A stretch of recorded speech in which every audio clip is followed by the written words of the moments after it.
오늘 이 아침 우리 주신 말씀은 시편 15편입니다. 1절에서 5절.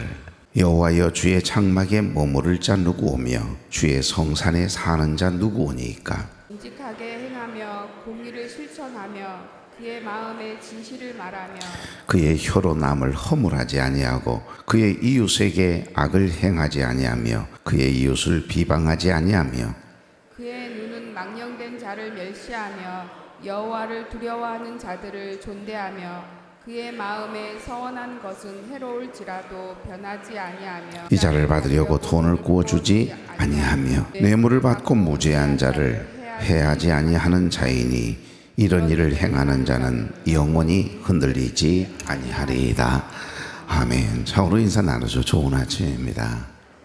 참 좋은 아침이네요. 이 아침 첫 시간 하나님께 드리기 위해서 걸어간 발걸음을 되신 여러분, 또 가정에서 유튜브를 통해 함께 예배에 참여하고 있는 우리 교회 여러분 주의 이름으로 축복합니다. 토요일은 시편 강해입니다. 오늘부터는 시편 15편이 되겠고요. 여기 시편 15편도 역시 다윗의 시입니다. 비록 이 시편이 기록된 구체적인 역사적인 어떤 사건의 본문에 명확히 언급되어 있지는 않지만은 많은 학자들은 그 내용과 형식들을 보고 시편의 배경을 크게 두 가지 측면에서 조명을 합니다. 하나는 역사적인 배경인데 많은 성서학자들은 여기 시편 15편은 다윗이 아마 하나님의 법궤, 언약궤를 예루살렘으로 옮겨와서 장막에 이렇게 안치했던 사건의 기록이 담겨져 있는 사무엘하 6장 그리고 역대상 15장, 16장이 이 시편 15편의 배경일 것이다.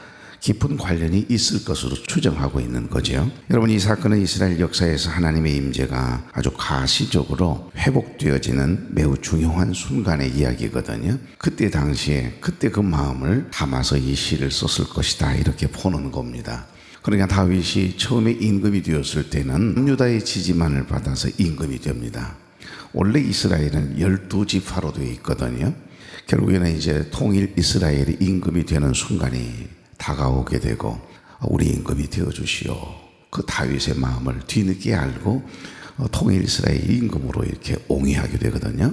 그 하나님이 하신 일이지만, 그래서 통일 이스라엘 임금이 되고 나서 왕도 궁궐을 옮기게 됩니다. 원래는 이 산지를 내게 주소서, 갈렙을 통해서 분배받고 정복했던 바로 이 헤브론이라고 하는 땅이 도성이 되었는데, 유다 지파의 지지를 받아서 헤브론 땅에 왕궁을 세워서 7년이 넘도록 왕을 했던 이 다윗이 통일 이스라엘의 임금이 되면서 왕로를 한 30km 정도 위로 올려서 하나님의 약속이 있는 예루살렘 도성으로 옮기게 됩니다. 이렇게 다윗이 자기의 지지 기반이었던 헤브론을 포기하고 12지파 장로들의 합의하에 국가의 통일을 원만하게 이루어내고 결국 승승장구, 어디를 가든지 무엇을 하든지 이기게 하시는 하나님의 함께하심, 임마누엘의 축복을 경험하며 나라를 다스리게 되고 백성들은 평안을 경험하게 됩니다. 여러분, 통일 이스라엘 왕이 되자 지난 7년 동안 준비해 두었던 새로운 국가 경영을 위해서 두 가지의 정강정책, 두 가지의 프로젝트를 단행하게 되는데 크게 두 가지입니다. 하나는 행정수도를 이전합니다. 노무현 대통령이 되자마자 세종시로 행정수도를 이전하는 프로젝트를 제일 먼저 발표했는데 아마 언젠가는 이루어지지 않을까. 그것은 통합을 위한 그런 분명한 목적을 가지고 있는 거지요. 그리고 한 곳에 너무 인구가 밀집함으로 인해서 다가오는 손해가 되잖아요. 길에다가 얼마나 많은 기름을 소비하고 있습니까? 다윗은 자기의 지지 기반이었던 남쪽 유다 지파의 근거지였던 이 헤브론과 북쪽 지파의 근거지였던 북이스라엘의 왕도로 설정하고 그곳에서 힘을 모았던 기브아가 아닌 새로운 곳 예루살렘을 수도로 정하게 되고, 이는 더 큰 국민적인 화합을 이루기 위해서 자신의 7년 6개월의 지지 기반이었던 헤브론 땅을, 그 기득권을 다 내려놓거든요. 이 결단을 통해서 예루살렘으로 도성이 옮겨지게 됩니다. 여러분, 예루살렘은 남과 북의 중간 지점이었고 국가 전체의 통합을 이루어낼 아주 적합한 곳이었습니다. 무엇보다도 예루살렘은 하나님의 약속이 있는 땅이었기 때문에 예루살렘으로 옮기게 된 것이고요. 우리가 계속해서 창세기 강해를 통해서 하나님께서 아브라함을 저 가나안 땅으로 800km나 되는 그 먼 거리를 하란 땅에서 내려가게 하셨고, 애굽에 내려갔다가 큰일 날 뻔했지요. 아내를 후궁으로 삼으려고 했던 바로 임금에게 빼앗김 당할 뻔하지 않았습니까? 그래서 다시 올라와서 롯은 소돔과 고모라 땅을 차지하고 선택해서 떠나고, 사실은 하나님께서 약속하신 땅, 그 땅이 바로 헤브론 땅입니다. 그러니까 아브라함을 통해 하나님께서 그 땅을 이스라엘 자손에게 주리라고 약속했던 땅, 장차 예루살렘에서 온 인류의 구원자이신 예수님께서 십자가를 지신 것을 볼 수 있게 되는 거죠. 여러분, 예루살렘의 성전이 세워집니다. 그래서 이 예루살렘 도성은 하나님을 예비하는 곳이 되고요. 자, 두 번째, 다윗의 정강 정책 두 번째는 여기 사울이 빼앗긴 하나님의 법궤를 회수해서 이제 성전이 지어질 예루살렘으로 옮겨오는 하나님의 법궤 회수 작전입니다. 굉장히 중요한 프로젝트죠. 블레셋에서 빼앗김 당했다가 이 도성인 예루살렘으로 옮겨오지 못했는데 통일 이스라엘 임금이 되고서 다윗이 하나님의 법궤, 언약궤를 예루살렘으로 이렇게 실어오는 굉장한 프로젝트죠. 이건 하나님이 원하시는 일이고, 다윗은 빼어난 군사 3만 명을 동원하고 백성들에게 광고해서 모두 모여들도록. 그런데 여러분, 그 소중한 하나님이 기뻐하시는 일을, 하나님의 법궤 언약궤를 옮기는 이 놀라운 그날, 그 행사 당일 법궤를 수레에 실어 옮기는 도중에 나곤의 타작마당에서 소가그만 펄쩍펄쩍 뛰는 바람에 실어놓았던, 그 수레에 실어놓았던 하나님의 법궤가 그만 떨어지려고 하니까 우사가 그놈을 터건히 붙잡다가 그 자리에서 죽는 그런 참 무서운 사건이 사무엘하 6장에 나옵니다. 이 일로 다윗과 이스라엘 백성들에게 하나님의 거룩하심에 대한 큰 경외심을 불러일으키거든요. 하나님의 법궤는요, 편리함을 추구하면 안 된다는 겁니다. 철저하게 하나님께서 이 하나님의 법궤는 어떻게 옮겨야 하는지에 대해서 말씀하시거든요. 결코 편리함을 추구하기 위해서 수레를 이용해서 옮겨서도 안 되고, 반드시 제사장들의 어깨에 짊어져야 돼요. 그 무거운 금부치로 되어 있는 하나님의 법궤를 우리가 편리함을 추구하기 위해서 황소에다가 수레에다 실어서 옮기려고 하니까 하나님께서 우사가 죽는 참으로 슬픈 일이 벌어진 거지요. 그래서 결국 모든 행사를 중단하고 3만 명의 군사 다 돌려보내거든요. 백성들도 다 돌려보내면 여기서 중단하는 거예요. 하나님의 뜻이 아니면 이 방법이 아니라는 것을 지금 말씀해 주시는 겁니다. 다른 임금 같으면 몇 사람 죽어나가도 임금이잖아요. 그래서 하나님의 법궤를 옮기는 일, 이것이 결국 그 행사를 치르다가 우사가 죽었으니 많은 백성들이나 군사들이 수군거릴 것 아니겠어요. 하나님께서 다윗을 원하지 않는가 보다, 하나님이 원하시는 임금이 아닌가 봐, 이러면서 수군수군 거렸을 것 아니에요. 분명히 그랬을 겁니다. 그랬음에도 불구하고 다윗은 철저하게 성령보다 기도보다 앞서지 않았던 하나님께서 인도하심, 그 하나님의 인도하심을 받으려고 했던 하나님의 사람, 기도의 사람이었음이 분명해요. 모두 중단하라 명령을 내리고 그대로 놓고 왕궁으로 돌아가요. 그래서 율법책을 토라서 율법책을 가져오라 해가지고서 처음부터 다시 읽어요. 이 하나님의 법궤를 하나님께서는 어떻게 옮기라고 하셨는지 성경 속에서 찾아내고선 제사장들이 어깨에 매야 된다는 거, 주의 종들을 통해서만 이 하나님의 법궤는 만져져야 되고 옮겨져야 한다라고 하는 분명한 하나님의 지시를 발견하고 나서 하나님 앞에 회개하거든요. 그래서 하나님의 방법대로, 성경에 말씀하시는 대로, 그 율법에 기록된 대로 모세를 통해서 주신 그 방법대로 하나님의 법궤를 옮기는 데 성공하거든요. 얼마나 기뻤으면 덩실덩실 춤을 추다가 아랫도리가 내려갔겠어요. 그 일로 인해서 미가가 저 높은 곳에서 창가에서 내려보다가 채통 좀 지키시오 왕이. 여러분, 우리가 하나님을 찬양할 때 이것저것 채통이 뭡니까? 자존심이 뭡니까? 하나님 앞에 찬양하는데 그 일로 인해서 태문을 닫아버리시지 않습니까? 어찌되었든 이 일로 다윗과 이스라엘 백성들에게 하나님의 거룩하심에 대한 큰 경외심을 불러일으켰습니다. 이로 인해서 누가 감히 하나님 앞에 설 수 있으며 그분과 함께 거할 수 있는가에 대한 진지한 신학적인 성찰이 필요하게 된 겁니다. 여러분, 이것이 바로 역사적인 배경입니다. 오늘 이 시에 대한 배경을 이야기하는 거예요. 두 번째는 문학적인 배경입니다. 여기 시편 15편은 문학 양식상 성전 임예송이라고 하는 제목이 붙어 있기도 하고 인문 예식시 이렇게 분류되기도 합니다. 무슨 말이냐면 당시 이스라엘 백성들이 성전에 이렇게 예배하러 나아갈 때 사용되어졌던 예식문의 형태를 갖추고 있는 시기 때문에 아마 그렇게 말씀하고 있나 봐요, 학자들이. 자, 쉽게 말씀드리면 질의응답 형식의 시라는 말씀이에요. 오늘 여기 1절을 보십시오. 여호와여 주의 장막에 머무를 자 누구오며 주의 성산에 사는 자 누구오니까. 지금 누가 누구에게 질문하고 있는 거죠? 이 시인이 사실 자기가 자기에게 지금 자기 신앙의 고백을 하면서 쓴 시인데 자기가 자기에게 질문하는 거예요. 그리고 또한 백성들을 향해서, 다른 사람들을 향해서 질문을 던지는 거예요. 누가 주의 성전에 들어갈 수 있고 곳에 머무를 수 있겠느냐? 그 자격이 누구냐? 어떤 사람이 들어갈 수 있느냐? 이렇게 질문을 던지는 겁니다. 그러니까 더 이야기 쉽게 말씀드리면 예배자가 성소 입구에 이렇게 제사를 드리기 위해서, 예배를 드리기 위해서 많은 성도들이 몰려올 것 아니에요. 그러면 반드시 성전 문을 지키는 사람이 있습니다. 성전은 아무나 들어갈 수 없잖아요. 부정한 사람들이 들어가는 거 막았어요. 못 들어오게 했어요. 자격이 없는 사람은 들어올 수 없었어요. 율법에 정한 대로 이런 사람은 절대 들어올 수 없다. 그러니까 예배자가 성소 입구에서 성전에 들어가기 전에 누가 이곳에 들어갈 자격이 있습니까? 이렇게 물어요. 그러면 문을 지키는 제사장이 그에 대한 응답으로 하나님이 원하시는 의로운 삶의 덕목들을 하나하나 이렇게 선포하는 겁니다. 그게 2절입니다. 그리고 3절, 4절, 5절 마지막 부분만 빼고 다 10가지의 덕목을 이야기하는 거예요. 이런 사람들만 이 성전에 들어갈 수 있습니다.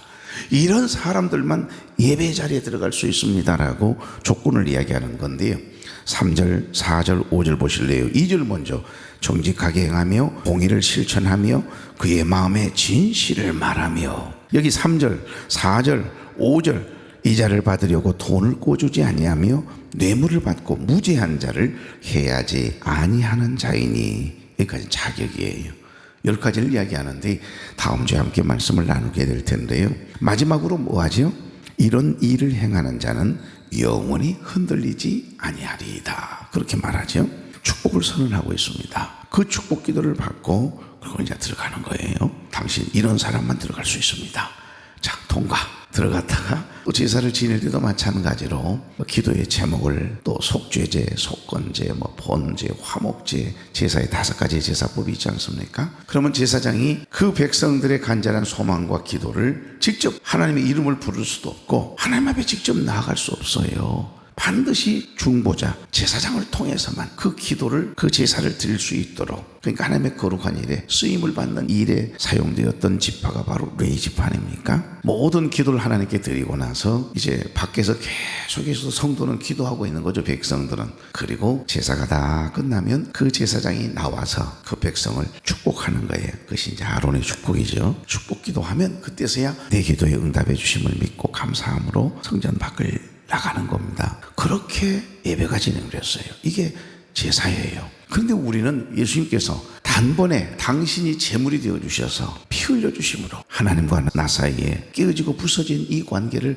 회복시키기 위해서 화목제물이 되어주셨고, 내가 죽어야 하는데 우리 주님이 십자가에서 물과 피를 다 쏟아 번제물이 되어주심으로 인하여 나의 죄가 속죄함 받은 겁니다. 그래서 리뎀션, 구속의 은혜를 경험한 거죠. 그 이후로부터 예수를 믿는 누구든지, 예수를 믿고 구원받아 하나님의 자녀가 되는 사람은 누구든지 하나님의 이름을 부를 수 있는 은혜가 주어진 거예요.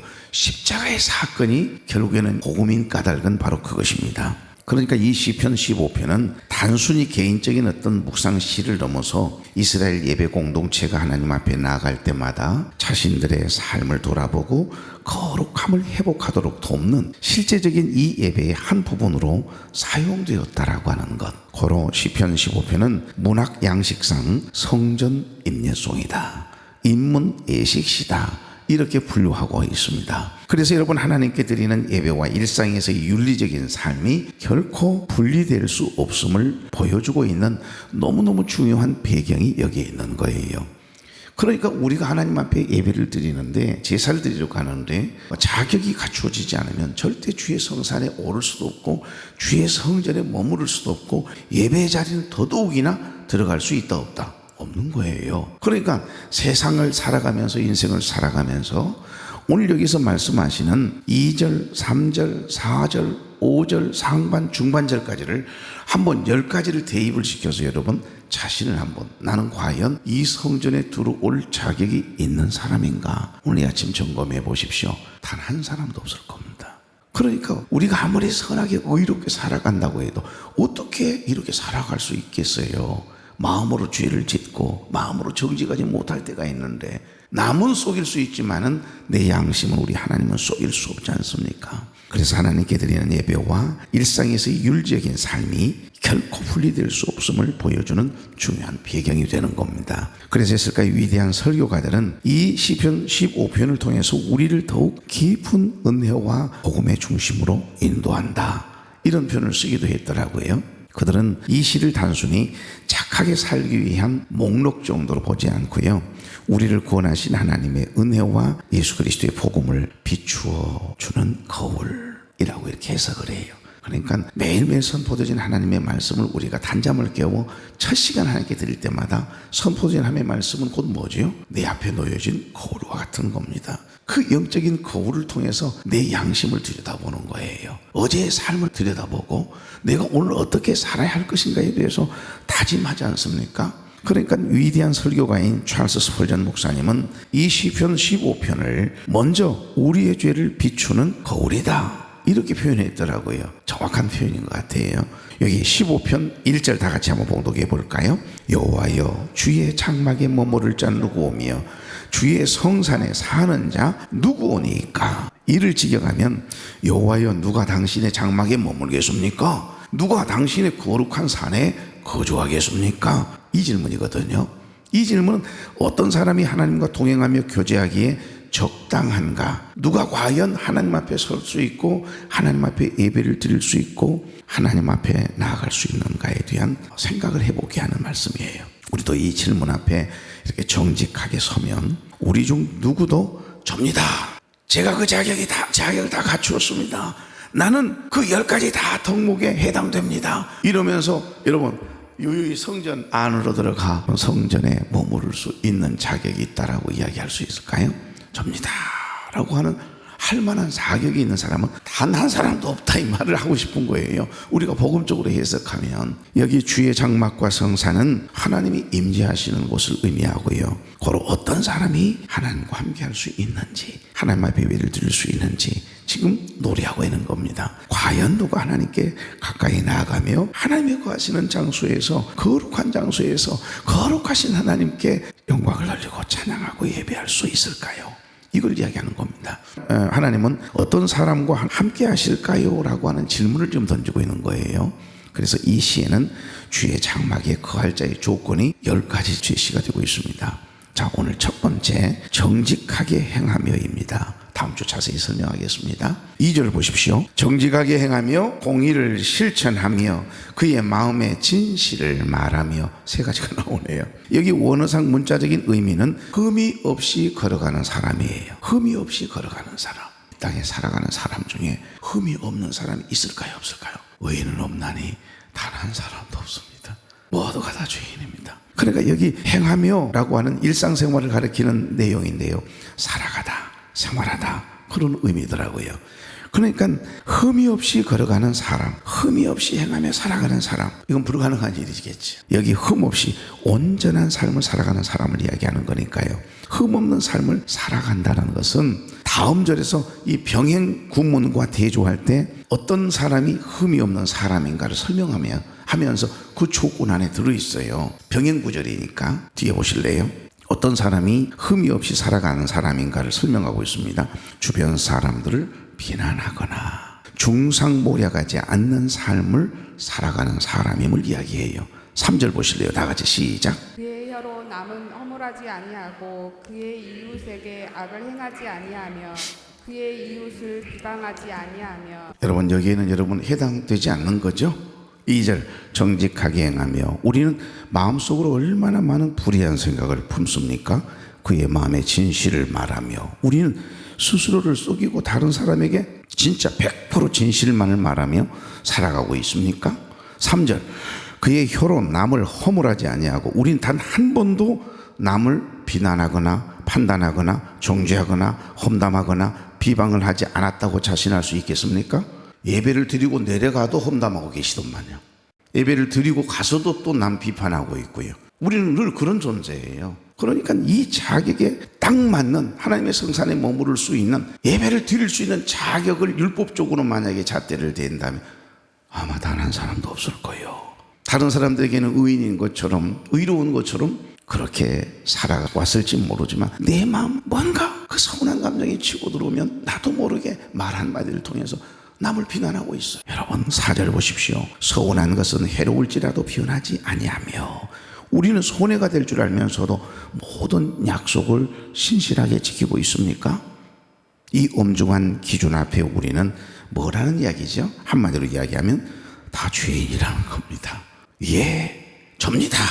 그러면서 주의 성산에 오르고 주의 성전에 가서 예배드릴 자격이 있다라고 자신 있게 말할 수 있는 사람이 단 한 사람도 없다.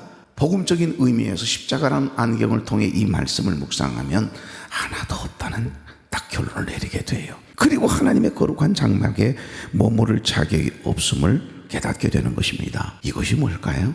이것이 율법의 기능입니다. 여러분, 율법은 몽학선생이라고 사도 바울은 표현하고 있어요. 몽학선생은 어떤 표현이죠?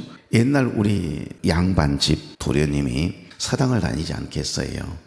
그러면 많은 모습 중에 똘똘하고 그래도 이 도련님을 잘 길을 안내하고 서당까지 모셔 드렸다가 끝날 때까지 이렇게 앉아 있다가 끝나면 오락실이나 PC방으로 들어가지 못하도록 그 도련님을 잘 이렇게 다독여 가지고 안전하게 집에까지 모시고 올 만한 그런 특별함이 있는 모습 한 사람을 딱 정하거든요. 그래서 잘못된 길로 들어서지 못하도록, 잘못된 친구들과 어울리지 못하도록. 그러니까 여러분 서당계 3년이면 풍어를 읊는다는 말은 아마 이런 모습을 이야기하는 것 같아요. 이게 몽학선생입니다. 길을 안내하는 교사를 몽학선생이라고 하는 거니까. 율법은 죄를 깨닫게 하는 기능이 있습니다. 그러나 죄의 문제를 해결하는 능력은 없어요. 그래서 우리 주님이 이 땅에 율법을 완성시키기 위해서 오셨다라고 하는 표현은 바로 그것입니다. 오늘 여기 보시면 이게 율법 기능이에요. 하나님의 거룩한 장막에 머무를 자격이 아무도 없는 거예요. 율법이라고 하는 잣대를 통해서 우리를 자격을 운운한다면 우리를 절망하게 하고 구원자를 찾게 만드는 것, 바로 이 지점에서 복음이 빛을 발하기 시작하지요. 아무도 없으니까. 그러니까 유일하게 죄 없으신 예수님께서 이 땅에 오셔서 나를 대신하여 피 흘려 주시고 그 죄값을 치루어 주심으로 누구든지 예수 그리스도를 믿으면, 그리고 예수 그리스도의 이름으로 고하면 여러분 십자가라는 안경을 통해서 그 십자가의 보혈의 능력으로 말미암아 우리의 죄를 깨끗게 하심으로 의롭다 칭함을 받게 되는 겁니다. 그래서 하나님 앞에 나아갈 담력. 그래서 제가 항상 주일 예배의 부름 속에 하나님 주의 십자가의 보혈의 능력으로 은혜 보좌 앞으로 나아갈, 지성소로 나아갈 담력을 얻게 해주셨사오니 감사합니다. 오늘도 그 담력을 가지고 하나님 앞에 나아갑니다. 하나님과의 깊은 생명의 만남을 경험하게 하옵소서. 주님 앞에 나아갈 담력은요, 우리는 자격이 없지만 우리를 대신하여 우리의 죄의 문제를 해결해 주시고 십자가의 보혈로 적셔주셔서 깨끗게 해주심으로, 의롭다 해주심으로 인해서 우리가 성소에 들어갈 주의 성산에 오를 수 있는 은혜를 입었다라고 한 복음적인 의미를 선언하고 있는 거거든요. 그래서 시편 15편은 우리가 따라야 할 불가능할 계명이 아니라 우리를 위해서 이 모든 것을 이루신 예수님의 완벽한 초상화다, 그런 표현을 쓰는 학자들이 있습니다. 예수님만이 흠없이 행하셨고 온전한 공의를 이루셨잖아요. 그래서 그분은 진리 그 자체이시고 그 마음과 입술에 거짓이 없으시고 자신에게 가장 고통스러운 소원이 뭐죠? 십자가를 지시겠다는 소원이거든요. 인류를 구원하시기 위해서, 모든 인간을 구원하기 위해서 우리의 죄와 허물을 용서해 주시고 그 죄와 사망의 권세를 깨뜨리시기 위해서 내가 십자가를 지겠다, 하나님께 서원하고 사실 데려오신 것이거든요. 그러니까 그 십자가의 죽음까지도 그 서원, 하나님과 약속을 지키셨지 않습니까? 따라서 우리 이 시를 읽으면서 내가 이렇게 살아야지라고 결단하기 전에 예수님께서 나를 위해 이렇게 사셨구나, 예수님께서 나 때문에 이렇게 피 흘려 죽으셨구나라고 하는 이 은혜가 먼저 여러분의 가슴 속에 기억되어지고 그 은혜에 잠겨야 우리가 은혜 안에 살아갈 수 있다라고 하는 깊은 의미를 가지고 있는 시편이 바로 오늘 시편 15편이 되는 겁니다. 우리의 행위가 아니라 예수 그리스도의 의를 덧입음으로 인해서 우리는 비로소 하나님의 장막에 담대히 들어갈 담력, 자격을 얻게 된 거예요. 그래서 늘 십자가의 보혈의 능력에 힘입어 지성소에 들어갈, 은혜의 보좌 앞으로 나갈 담력을 얻게 된 것을 감사함으로 선언하는 거예요. 누가 이 성소에, 누가 특별히 주의 장막에 머무를 자 누구오며 주의 성산에 사는 자 누구니까? 이러면서 먼저 질문을 던진 다음에 2절부터 마지막 5절까지 계속해서 답변하고 있잖아요. 은혜가 아니면 안 된다, 이 말을 하고 싶은 겁니다. 길게 복잡하게 설명했지만 이해되시죠? 이 은혜가 아니면 그 누가 감히 주의 장막에 들어가며 머물 수 있겠느냐? 누가 예배 자리에 들어갈 수 있겠느냐? 그래서 복음주의 설교자 팀 켈러라고 와 같은 영성 있는 분들은요, 이 시가 구원의 조건이 아니라 구원의 결과임을 강조하고 있습니다. 만약 시편 15편이 천국에 들어가기 위한 조건이라면 이는 복음이 아니라 또 다른 율법일 뿐입니다. 이런 사람만이 예배를 드릴 수 있다. 이런 사람들만이 쉴 만한 교회는 다닐 수 있다. 당신 같은 사람들이 우리 교회 오면 안 돼. 목사님, 나가 그 인간 만약에 우리 교회 오면 나 다른 교회 옮기랍니다. 본인이 자격을, 그 기준을 뜨거니 딱 세우고 나서 자기 옳은 대로 남을 정죄하고 판단하고 그러면 여러분, 우리가 정죄할 대상은 아무도 없어요. 우리가 판단하고 내칠 만한 영혼 없어요. 품어야 할 영혼만 있는 것이지 쫓아내야 될 영혼은 없는 거예요. 우리에게는 그런 자격이 없습니다. 말씀을 맺습니다. 저와 여러분에게는 은혜가 필요합니다. 이것이 바로 시편 15편에 담긴 진정한 복음이에요. 그러므로 우리 율법을 지키려고 발버둥 치는 자들이 아니라 나를 위해서 이 모든 것을 십자가에 위해서 이루신 예수님을 사랑하고 닮아가면 되는 것입니다. 은혜는 우리를 무력하게 만드는 것이 아니라 은혜를 경험하고 은혜 안에 살아가면요, 주님의 은혜 안에 사로잡히면, 은혜로 덮어지심을 경험하게 되면 기뻐요.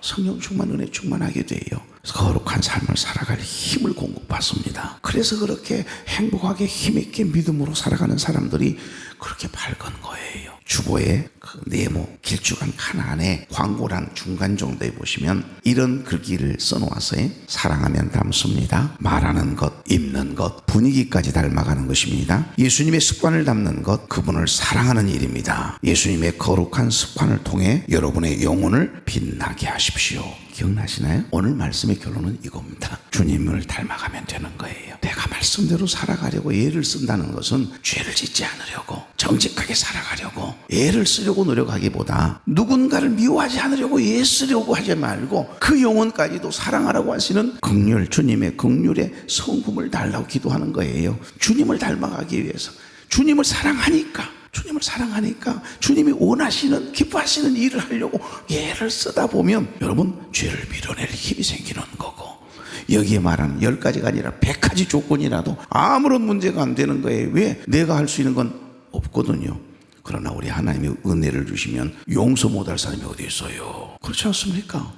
내 마음에 들지 않는다고 그거 정죄하고 비판할 일이 아니에요. 오히려 그런 모습이 보이면 하나님 앞에 나로 하여금 기도하라고 하시는구나, 이렇게 신호로 받게 돼요. 왜? 예수님의 성품을 닮아가기 때문에 오늘 그 말씀을 하고 계시는 거예요. 여호와여, 누가 당신의 장막에 머물겠습니까? 누가 당신의 거룩한 산에 거주하겠습니까? 주님의 은혜 안에 있는 사람인 줄로 믿습니다. 예수 그리스도 안에 살아가는 사람은 걱정할 것 없어요. 주의 성소에 들어갈 담력을 이미 주님께서 우리에게 주셨기 때문에 그 은혜 안에 살아가는 우리 아름다운 공동체, 저와 여러분 될 수 있기를 주의 이름으로 축복합니다. 거룩하신 하나님, 여호와여, 누가 당신의 장막에 머물겠습니까? 누가 당신의 거룩한 산에 거주하겠습니까? 정직하게 행하며 공의를 실천하며 그의 마음에 진실을 말하게 하옵소서. 시편 15편의 말씀 앞에 우리는 죄인이며 주의 장막에 거할 자격이 없음을 오늘 이 말씀을 통하여 고백합니다. 그런 저희를 위해 완벽한 의를 이루신 예수 그리스도의 십자가의 은혜로만 주님 앞에 설 수 있는 자격 없는 우리였음을 돌아보며 깨닫게 하시니 감사합니다. 이제는 주님을 더욱 사랑함으로 그 거룩하심을 닮아가게 하시고 은혜의 힘으로 살아가는 우리가 되게 해주시옵소서. 원치 않는 질고로 인하여 염려하고 두려워하고 있는 우리 교우들 혈육들의 마음을 붙잡아 주시고 담대함과 평안함을 허락하여 주옵소서. 모든 것이 합력하여 선을 이루도록 고난의 유익이 되도록 시험 나갈 쯤에 피할 길도 주시고 이길 힘도 주시고 감당할 능력도 더하여 주옵소서. 이제는 우리 주 예수 그리스도의 은혜와 하나님 아버지의 극진하신 사랑과 성령님의 감동과 교통 위로 축복 인도하심의 역사가 사랑하는 종들의 머리 위에 이제로부터 영원토록 함께 계시기를 간절히 축원하옵나이다. 아멘. 아멘.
Hosanna.